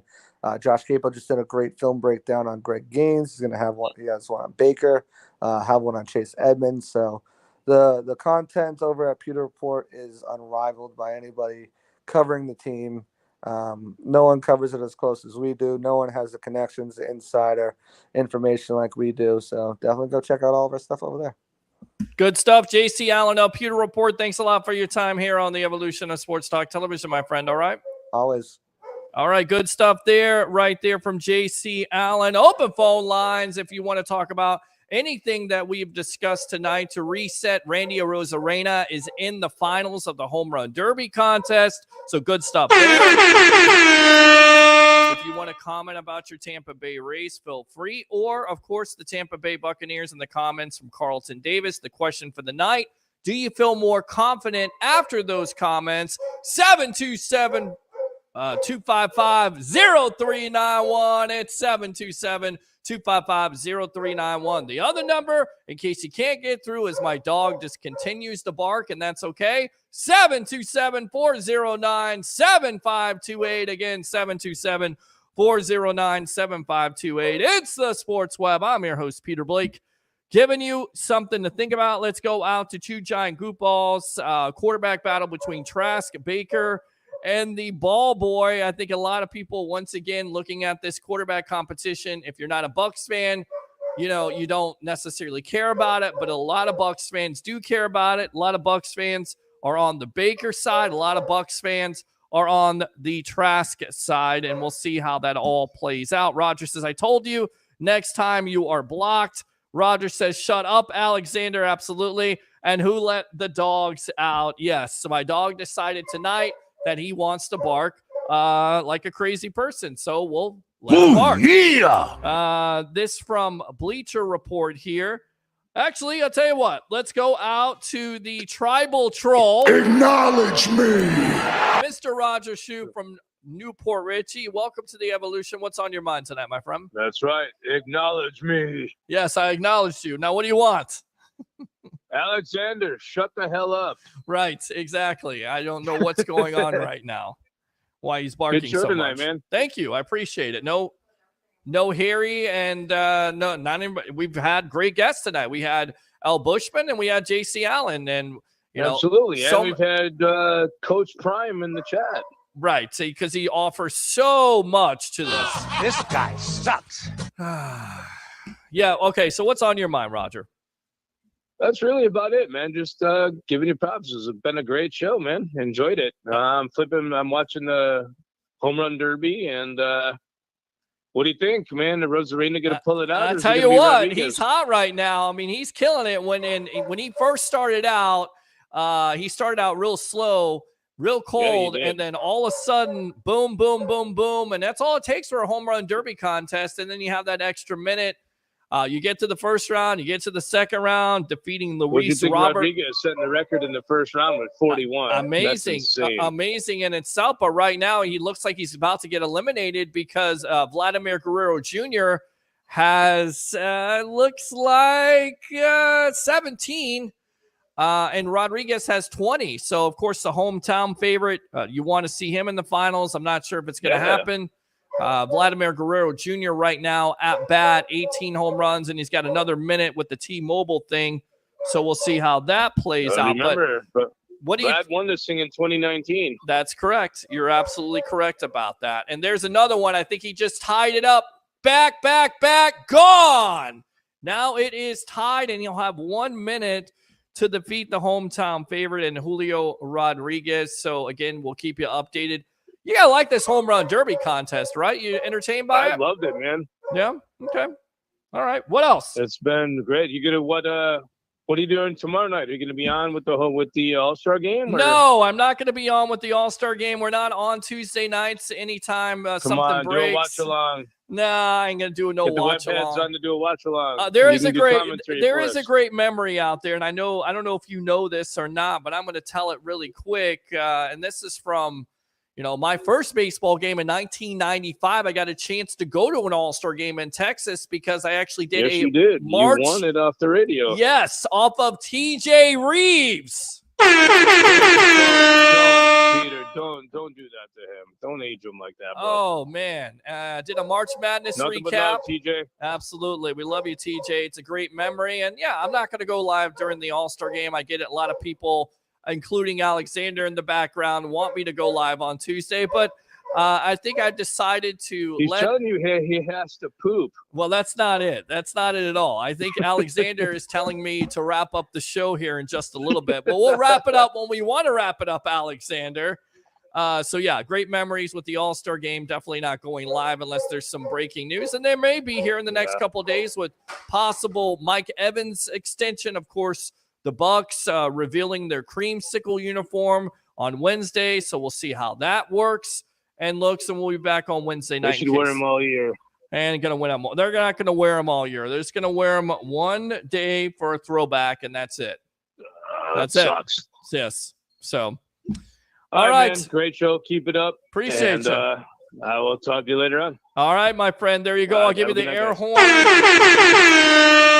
Good call as always. Open phone lines if you want to call up and talk about your Tampa Bay Buccaneers or the All-Star game. 727-255 0391. It's 727-255-0391. The other number, 727-409-7528. Again, 727-409-7528. Okay, so Coach says Alexander is getting robbed while you're chilling on your podcast. Thank you very much for your concern, as always, and once again offering completely nothing. Alexander says Timmy is stuck in the well, and I don't know what Coach Prime is offering at this point. So let's go out to Bleacher Report, and I think we'll wrap this up. Not necessarily the greatest comments when it comes to Baker Mayfield and the quarterback situation with Kyle Trask. In fact, the writer says Tampa Bay currently has lottery tickets posing as quarterbacks. An actual draft investment is a far more rational approach to addressing the position than hoping Mayfield will recapture his earlier magic or Trask outperforms his draft status. And of course, this article was written by Bleacher Report to tank for Caleb Williams because that is what a lot of the national media wants. And there's some Bucs fans out there in Bucs Nation that want this team to tank for a Caleb Williams or a Drake May. I just don't see it happening. Let's go around the National Football League a little bit here. Dalvin Cook isn't hurting for suitors, but according to ESPN, he has turned down the Dolphins contract that they have offered him. He does have interest in joining the Dolphins, but doesn't see an urgency to sign with the team right now. You know what that basically means. It means, first, he wants more money, which most likely is not going to happen. And then he's also hoping for a major injury to a team's running back. And knock on wood, you never want that to happen, but it's happened in the league before. He's also said that he's looking for a perfect fit for his skill set. So we'll keep you updated on that situation. Want to go out to the Pat McAfee show. Former NFL executive Mike Lombardi was on the Pat McAfee show on Friday, and he said that the Rams were trying to deal away Matt Stafford, their 2022 Super Bowl winning starting quarterback, before the new league year in early September. The problem with that is he was unsuccessful last year in doing that because there was a $59 million cap hit.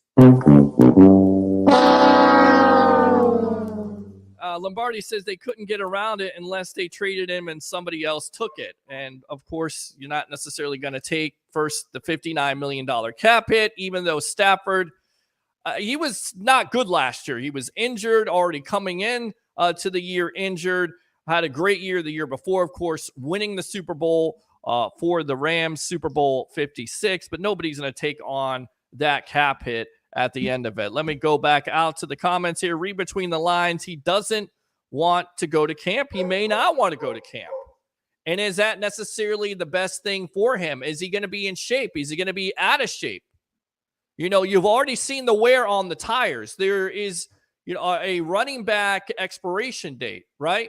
Giant goofball, Andrew? I mean, there really is. And I think he's definitely lost a step. I love Dalvin Cook, but I love Dalvin Cook probably 5 years ago than like right now. And if he's looking for in excess of, $10 million or more, I don't necessarily think he's going to get that from a team. That's not the running back market. You look at Leonard Fournette, he's out there. He's not getting the money that he wants. So I think all these running backs, Ezekiel Elliott, they're waiting for a team to get desperate to either lose a running back or give them what they want. Most likely they're not going to get what they want. So they're either going to have to hold out and hope, knock on wood, because again, you never want to see this happen, but a running back gets hurt.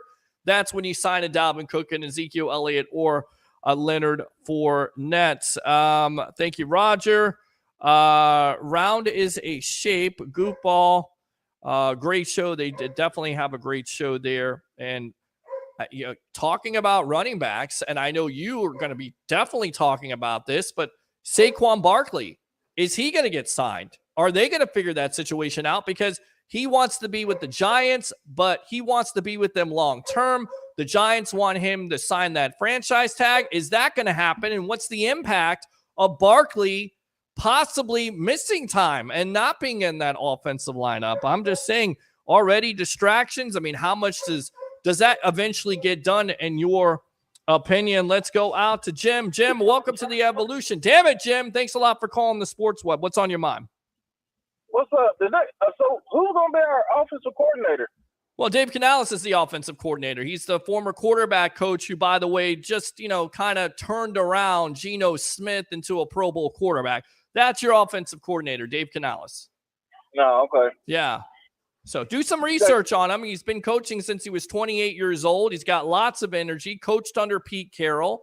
He's paid his dues. He's never called offensive plays as a coordinator. We're going to get a chance to see that, but the emphasis once again is going to be on the run game, being balanced. He talked about it in the offseason, how a quarterback has to be more of a distributor, a point guard. So basically in terms of, you don't necessarily need a quarterback to win you games. What you need a quarterback to do, and this is what JC and what we were kind of talking about in the comments from Canales, is don't turn over the ball, try to make more plays, and you're going to have more balance to your offense with Rashard White and whoever else is going to run in that running back room.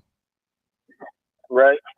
So that's going to be offensive coordinator. You're right. There's a question mark. I mean, again, he's never called plays in the National Football League, but you love his excitement. You love his energy. And I definitely think if he does well with the Tampa Bay Buccaneers, do not surprise here. And don't be surprised in the next couple years if he's a head coaching candidate, because he is so well liked. He does have that charisma. And if he puts it on the field, there's going to be a lot of teams that are going to be calling. Okay. So what else? I just hope they run the ball more than they did when Tom Brady was there. Well, that's it. I mean, that's the major key, because you're throwing the ball over 40 times a game. You're not running the ball. You're becoming one-dimensional. And then on top of it, you have an offensive line that was hurt last year, that was largely ineffective, and teams know what's coming. They know that you're running on first down. In fact, there was a statistic out there, and I was reading this from Warren Sharp in care of JoeBucksFan.com, and they said the Bucs last year, and I don't know if you knew this statistic or not, when facing 3rd and 5, Tom Brady was last in the NFL. That's great enough to suck right there. A 17% conversion rate when it's 3rd and 5. 3rd and 5, and you're 17%. Now, people will say, well, where is Baker Mayfield? Russell Wilson and Baker Mayfield, Wilson had an atrocious year for the Denver Broncos, 19% with Baker. And I think, again, just to be fair to Baker, he didn't play necessarily for the best team in Carolina, didn't have all the time in the world to get the new offense, but he didn't necessarily play his best football with the Panthers until he got to the Rams. He showed you flashes of brilliance. But that stat is surprising alone. 3rd and 5, 17%. I mean, do we agree no matter what quarterback you put back there on this offense, you're going to be better than 17% conversion rates? Yeah. Okay. Do you agree that you're going to be better than 18 points a game? Yeah, I hope so. Okay. All right. Well, I hope so too. I think you'll definitely be better than 18 points a game. This team has too much talent. But Jim, what did you think of Carlton Davis's comments about the Bucs, wrecking stuff, causing turnovers? Everybody's going to be in for a rude awakening. What did you think of those comments? Did they give you more confidence? Because the national media has basically been doing that all offseason with the Bucs. Oh, they think it's going to be worse because Tom Brady left, huh? Yeah, of course they do. Yeah. I don't know. Maybe more turnovers, but hopefully not as many as we say, like Jameis Winston. Right. So, yeah. I guess it might be a little more, but I don't think it's going to be crazy. I don't think it's going to be crazy either. And again, I get it. Tom Brady comes to this team. They still have a good defense. He was definitely one of the missing pieces, if not the biggest missing piece. But just because you lose him, doesn't necessarily mean this team is going to go down the drain once again, like Cam Jordan was talking about in the offseason. Like a lot of Saints fans, like even a lot of Bucs fans think, I get it. It's easy to say that, but you would have to say that Tom Brady has seen his best days last year, right? And with all the distraction. Okay. So I think this team could actually be a lot better than some people think. And I completely agree with Carlton Davis. I love the comments. I love the confidence. And I love the fact that it certainly seems like not only him being a defensive leader on this team, he has a chip on his shoulder. I hope that is a direct reflection of this defense throughout the year, that they do have that chip on their shoulder, that they are going to get things done because they have to do a better job. Whether this offense scores 18, 25, 30 points a game, they got to cause more turnovers. They got to get after the quarterback. They got to be more consistent. It starts with the back end, but it also starts with that front end, getting pressure. All that is predicated on pressure of the quarterback, and it also comes down to effort with the Devin White, who wants to earn a second contract. So this is a make or break year for him. And for me, this defense has to play a lot better. I think they were good last year. They could have been a lot better. They definitely had some injuries, and they got to be more consistent. Is Shaq coming back? Well, that's the major question mark. He's coming off an injury. We'll see what his percentage is, how effective he is, how many games he's going to play. But that could be a big hole if you can't replace them. And, let's be fair. He wasn't great before the injury, but he's probably your best pass rushing threat on this team. And now you don't have him. There's a big time question mark about how effective he's going to be this year. So again, that's one thing you have to watch. And that's the reason why players on this team, like a Joe Tryon, Shayenka, like a Nelson, they have to step up even more here. As Vladimir Guerrero Jr. right now has got 22 home runs. Just to update, of course, Randy Arozarena is facing him in the finals. Let's see here. What else, Jim? Who's going to be the weak side tackle? What do you mean? I know Vita Vea. Who's going to be on the other side of Vita Vea? Oh, on the other side, they're going to mix it around. They're going to have Kalija Cansey as a defensive tackle. They're also going to have Gaines from the Rams. I mean, they're going to mix it around. They're going to mix and match if they can't get that edge rusher on the outside. But you're still going to have Levante David. You're going to still have Devin White. And that's a big-time question mark. Is it a distraction with White wanting that second deal? Is he going to play better than he did last year? 45.5 Pro Football Focus grade is not going to get it done. It's not going to get it done. It's not Nacho because Nacho is with the Giants. You're absolutely correct. And they did not re-sign JPP. No. So, all right, Jim, anything else? Well, hopefully we look good, man. I'm ready for it. Yeah, I agree. I completely agree. And do you feel more confident with Carlton Davis in those comments last week? Do you feel more confident about the wins? Yeah. Okay. How confident? How confident do you feel? Baker How many? Mayfield. Okay, so you're going to Baker Mayfield. How many wins right now on July 10th? How many wins in your opinion? Let's see. I go at least 10. Okay. All right. So 10-7. All right, Jim. Thanks a lot. Damn it, Jim. Thanks a lot for calling. As always, the evolution of sports talk television, my friend. Keep on calling. All right. All right. Thank you. All right, Jim, right there. Calling up on the evolution of sports talk television. We'll get rid of him. Open phone line 727-255-0391. It's 727-255-0391. The other number 727-409-7528. Again, 727-409-7528. It's the Sports Web. I'm your host, Peter Blake, giving you something to think about. Let's go out to, I think this is Cole. Who is this? Davis needs to learn to catch before he starts talking. He definitely has to finish those interceptions, but he is one of the best corners in the league. Not only top 10, in my opinion, he could be a top 5. Definitely has to finish up on those interceptions. They did not re-sign JPP, not Nacho. Randy needs 26 to win. That is Cole. You're absolutely right. So we will keep you updated on that situation as long as we are on.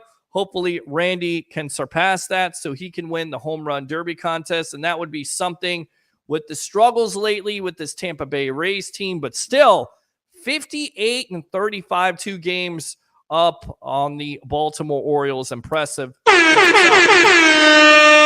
I meant he should have played in Baltimore last year. Rush specialist at this point in his career. 8 wins, says Roger. 2 giant group balls, 8 wins in the whole NFC South. And Jessica Adams says, Randy is going to win this. I like that. I mean, how many Rays fans would love to see that, right?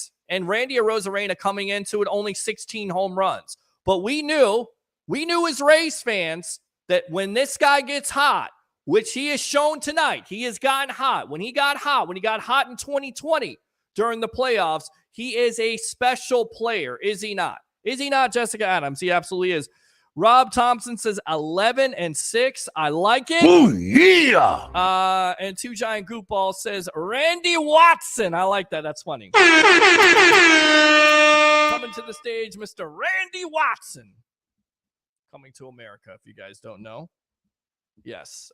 Before the sequel to Coming to America 2, which, let's go out to Roger Shue. Vlad wins. Of course, you would say Vlad wins because you're full of nonsense. This guy sucks. All right, so we'll see what Randy can do here. In fact, he's coming up right now as we speak. He's got the hitting boots on.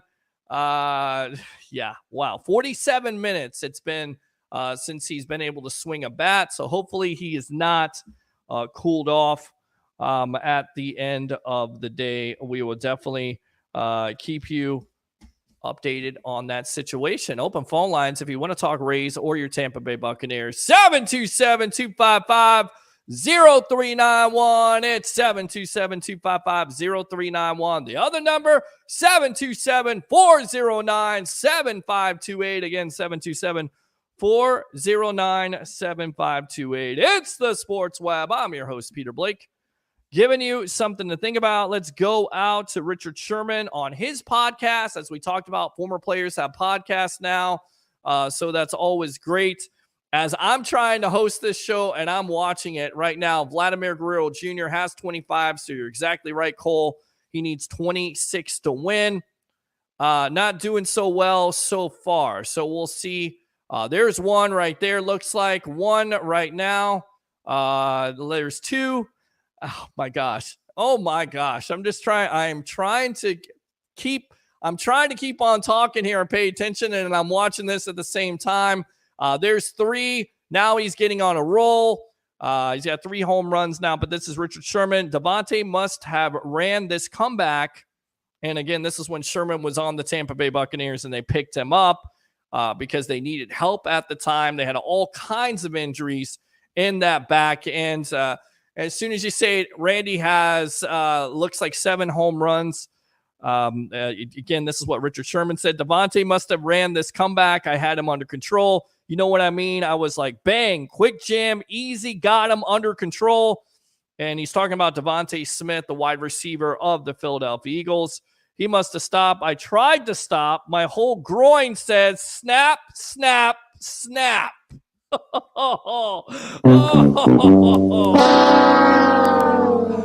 I said, oh, whoa. And then you're trying to guard him and you're like chasing him around like, please don't throw him the ball. Our coach was looking at me on the sidelines like, you want to come out? And I was like, yeah, but they're in a hurry up. So I'm like bailing out at that moment. I was like, yeah, this is probably my last year. I don't got it for these young dudes right now. So that was Richard Sherman. Update here, 9 home runs by Randy Arozarena. It looks like he's taken his time out. So I'm going to try to stay on here and try to pay attention to this show and also watch it at the same time. Open phone lines. This is damn hard. I can't do this. 727-409-7528. Again, 727-409-7528. The other number, of course, the first one, 727-255-0391. It's 727-255-0391. Again, all my numbers confused here as I'm trying to read your comments and then watch this situation going on. Once again, Randy Arozarena coming into this 16 home runs. He's in the finals right now. He's got a minute to go. He's at 9 home runs. I don't know if he's going to get it, guys. I don't know. There's one. There's another one. There we go. There he goes. There he goes. All right. He's at 11 home runs. You got 48 seconds left as we're watching the kids field it. I mean, can you imagine doing that? Fielding the balls. I mean, what kind of memory is that? You've got 13 now. It looks like, let's see, was that 14 there? 30 seconds left to go as I'm trying to host this show here and give you an update. I got to watch this. All right, now he's got 16. He's on a roll now, but he got 20 seconds left. You got to move. He's got, it looks like 17 now. Let's see here. 18 home runs right there. He's got 10 seconds left. I think they get a T-Mobile 1 minute. There is 20 right there. There's 21. Let's see. There is 20. Ooh, there's 20 right there. Is that 21? No. So 25 to 20. 21, excuse me. 25 to 21. Randy Arozarena down by 4. He'll have 30 seconds left. 30 seconds left and all he has to do is get 5 more. 5 in 30 seconds. Can Randy Arozarena for your Tampa Bay Rays do this? Can he do it? Is Harry the Greek out there betting on this? Is anybody betting on this? Are you guys still watching the show as I'm doing, I guess, the watch along here as the home run derby contest is going, as we're having lots of fun tonight talking about, of course, your Tampa Bay Rays at the All-Star break home run derby contest. Vladimir Guerrero Jr. with 25. Randy Arozarena, Randy Land tonight in the finals, 21 home runs in 30 seconds. Can he make it happen? We'll see. We will definitely see. And I think the most encouraging thing if you're a Rays fan tonight is not only to see this, because, look, Randy Arozarena is a superstar, no doubt. I mean, when he gets into that groove, when he gets into that mindset, he is a superstar. He really is. But I think the most encouraging thing to see is not only with him participating in this home run derby contest and doing so well, but also the relationship between him and Wander Franco. Wander cheering him on while it's going on, because there's a lot of question mark about Wander being a good teammate.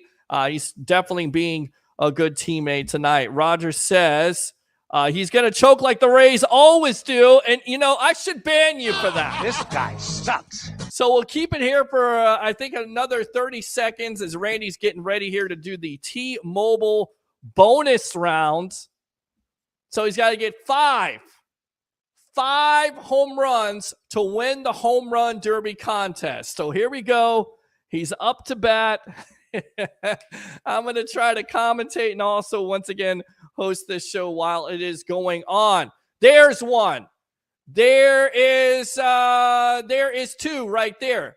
He's got, let's see here. He's got 22 now. He has got 23 now. 13 seconds, 12 seconds. There he goes. He's got 3 away from tying it. 7 seconds. 23 right there. Does he get it? 23. Oh, he is short. All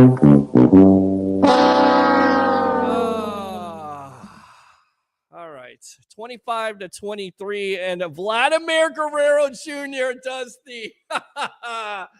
Oh, man. All right. That is it. I am done for the night. We'll be back on Wednesday night. Randy Arozarena once again falls short 2 to Vladimir Guerrero Jr., who is the 2023 Home Run Derby contest. Thanks a lot to all the guests tonight. Mr. L. Bushman of the Rays Rewind podcast, and of course, JC Allen of Pewter Report. Thanks a lot to all the calls, all the text messages. Like and subscribe to the Sports Web on YouTube. Like I Love St. Pete, the Hub, and Amped Up Sports. And do 3 things for me. It's okay, Rays fans. They'll get him next year. Bring your passion, bring your excitement. Just don't bring any nonsense. I'm your host, Peter Blake, your Rolex reporter. What time is it? It's my time. And for fans of the sports web and the Tampa Bay sports fan, it's your time. Have a great night and go Rays.